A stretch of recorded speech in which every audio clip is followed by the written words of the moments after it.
Hey, what's up everyone? I hope you're all having a wonderful day or night. I hope you will enjoy today's video, so let's just get into it. This is my best kept secret to how to get a free drink at the bar. 99% of the time, I've only had this not work for me one time, and I do this way more often than I care to admit. First thing you're gonna do is you're gonna go get in line at the bar, okay? And then you're gonna start scouting, okay? But it's very important the type of guy that you scout out. You need to look for a guy who looks like they have a super big ego. The bigger the ego, the better, and the easier that this is probably gonna be. Next, what you're gonna do is you're gonna go up to him, you're gonna approach him, you're gonna be like, hey, like, what are you drinking tonight? Like, what are you about to order? I would love to buy your drink. Can I buy you a drink? Like I said, the ego is a big factor in this. 99% of the time, they are gonna look at you and they're gonna be like, what? No, what? Like, let me buy you a drink. I understand that, like, this definitely is a little fucked up, but, like, let's not forget how men like to treat us. 95% of the time, they treat us like shit. So it's like, girl, just go get your free drink and move on. I said, it's only not worked for me one time. Do with that what you will. Shout out to that one guy who said no. Let's not forget how men treat us 95% of the time and you still don't see why. The good thing, I guess, coming out of all of this is if you're the type of man who buys them drinks, now you know what they think about you. Men are so funny. They'll be like, I think about you all the time. I can't stop thinking about you. You're all I think about. Okay, babe, why's my phone dry? Yeah, because you're spending a lot of that time thinking and not actually doing. But I'm right here. One text away, so just so you know, You're welcome. You'll be right there. I'm gonna text you later. And just so you know, if I keep texting you, then I won't be thinking about you. Or who knows, it could be something weird, like he's busy, he's doing something. He can't afford to live his life on TikTok. Some men are weird like that. They don't even eat until they finish what they need to finish. Or in some cases, what they think about you is, thank God I moved away from her. I love that any boyfriend I've ever had, if they get a DM from a girl, they text me right away and they're like, Katie, I know this is you. Even when it's not. Glad you think so, though. Oh, but in some cases it is true. My girl broke up. She told me she gonna slash my tires. I didn't know she was crazy. Yeah, you did. You just wasn't thinking with the right head, with a head that you should listen to when you're making decisions. Okay, so I'm in Portugal and I've been doing the not moving for men experiment, and let me tell you, they don't move. I have crashed into so many men, they don't move at all.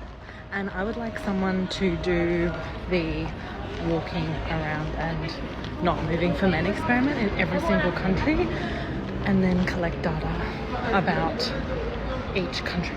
I would like to compare women's experiences not moving for men with our data set, as well as with how many huge ridiculous statues of men on horses there are in each city in comparison to women being celebrated in each city. And while we're at it, let's throw in street names and buildings that are named after men. And I want to get all these data sets together and collate them. Is that normal? Tell me, have you ever tried to not move out of the way for men?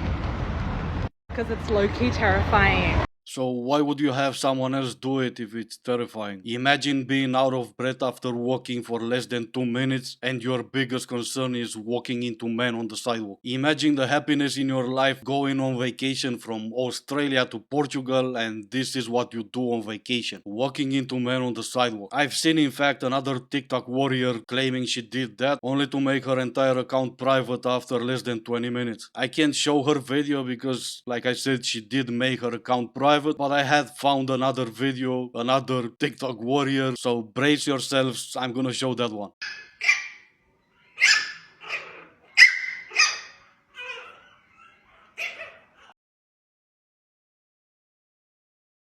This is a question for the men today. Why do y'all bring women home if you're unsure if that's the woman you're going to spend your life with? I have never introduced a man to my family. I haven't. I haven't. I've yet to do it. However, I have been introduced to every man I've ever dated, his entire family, his extended family, his family's friends, and then later on he'd cheat on me, date another girl, and then do the same exact thing. And it just would repeat the cycle. How do you feel comfortable making your family a revolving door for your dating life. But also, I just want to understand, I want to get it. I want to know, like, are you trying to get your family's approval? Like, I don't get it. I don't know.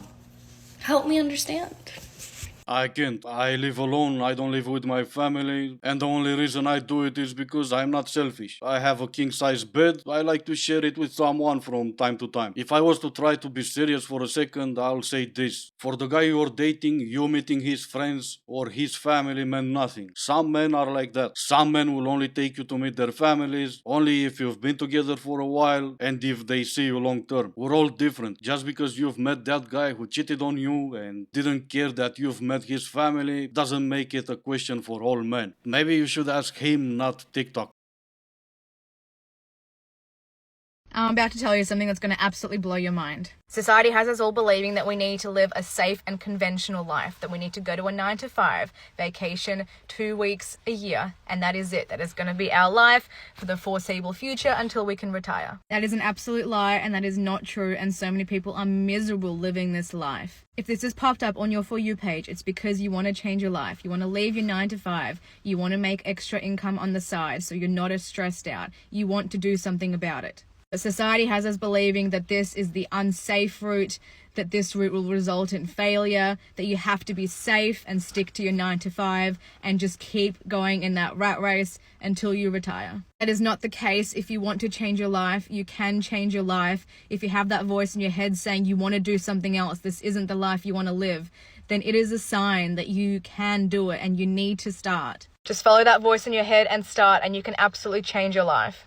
Yeah, absolutely. But what you failed to tell me was, am I gonna change my life for the better? Cause there is an argument there. I did that once, even without watching your video. I did trade my 9 to 5 for a 7 to 7, so yay me, I guess. How about you tell us what the backup plan will be? Or at least tell people to have a backup plan when they leave their 9 to 5. As appealing as the line at the unemployment office might sound, maybe try to avoid getting in that line. And I'm not saying you should not want more or you should not do more. All I'm saying is, don't just leave your 9 to 5 out of an impulse. Have a backup plan first. Or even better, don't listen to anyone who has affiliate in their name.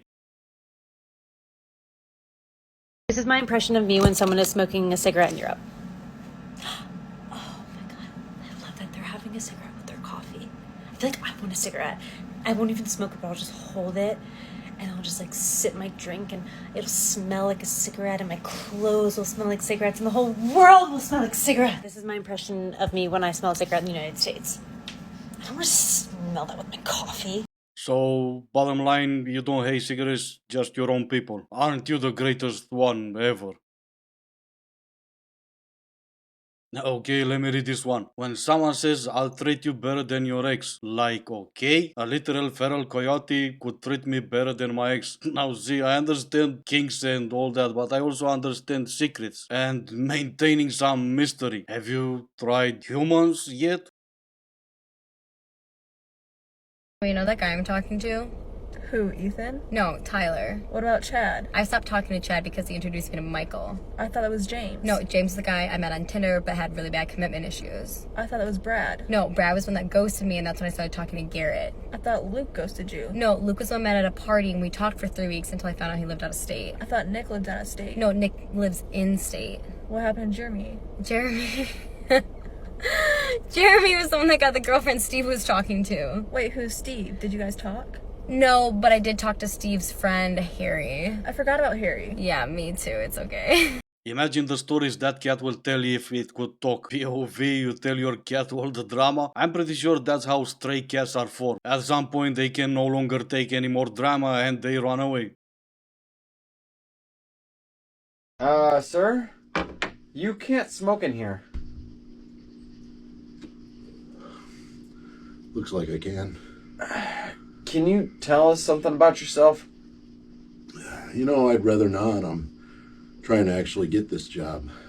And besides, I don't remember the exact lies I've told on my resume. Now read my shirt and give me the job. Anyway, this is gonna be it for today. As always, I do hope you enjoyed the video. If you didn't, I still appreciate you for making it this far. Thank you all so much for watching. Stay safe and I will see you in the next one.